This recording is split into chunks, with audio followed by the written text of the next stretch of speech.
Every BP site has signs and roofs to maintain and windows to clean, so the golden rule on working at heights should be a concern to everyone.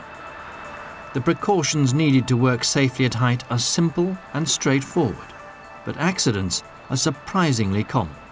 Accidents that can have tragic consequences.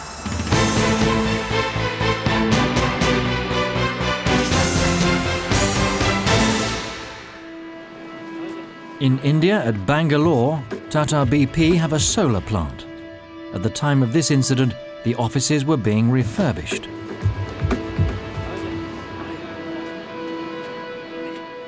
And Mr. M.K. Simon and Mr. Krupakra were putting in new telephone cabling. They'd moved a coil of cable to the flat roof of the main building, and the two men had been told to straighten the cable, ready for clipping in position on the parapet.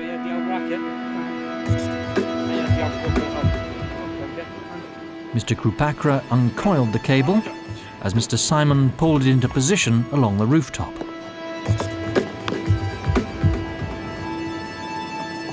Mr. Simon was measuring out the cable along the front edge of the parapet to work out where it would drop down to floor level.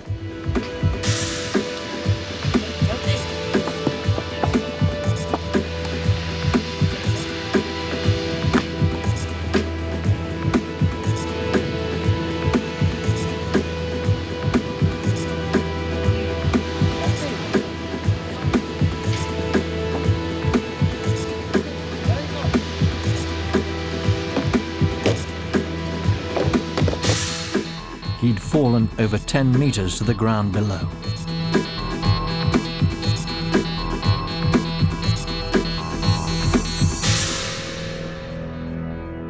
He was clearly very badly injured. He was taken straight to hospital, but pronounced dead on arrival. The subsequent investigation showed there'd been no proper risk assessment of the work, and the contractor supervisor didn't know the contractor guidelines. The golden rule on working at heights covers all work of 2 meters or higher above the ground. The rule says the best option by far is to prevent any falls in the first place, usually by enabling the work to be done from a mobile or fixed platform. The platform must have guardrails or handrails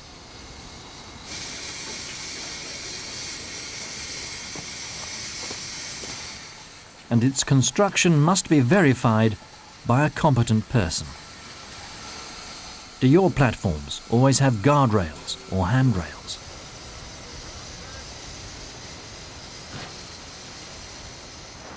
Ladders are not a working platform. They are a means of access. You should only work from a ladder for a short time, and then with assistance and after a proper risk assessment.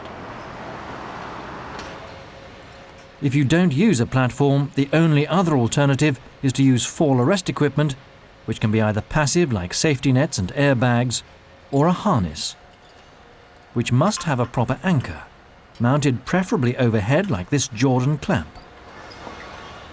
It must use double latch self-locking snap hooks at each connection. The harness should have a synthetic fibre lanyard and a shock absorber. Do you fix all these as standard? The fall arrest equipment must also limit free fall to 2 meters or less.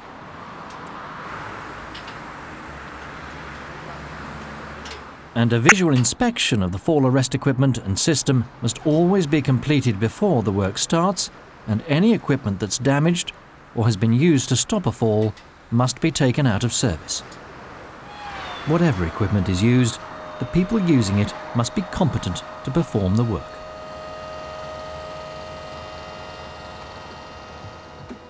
A formal risk assessment for such non-routine work should have been carried out so that the right precautions were taken to prevent the fall.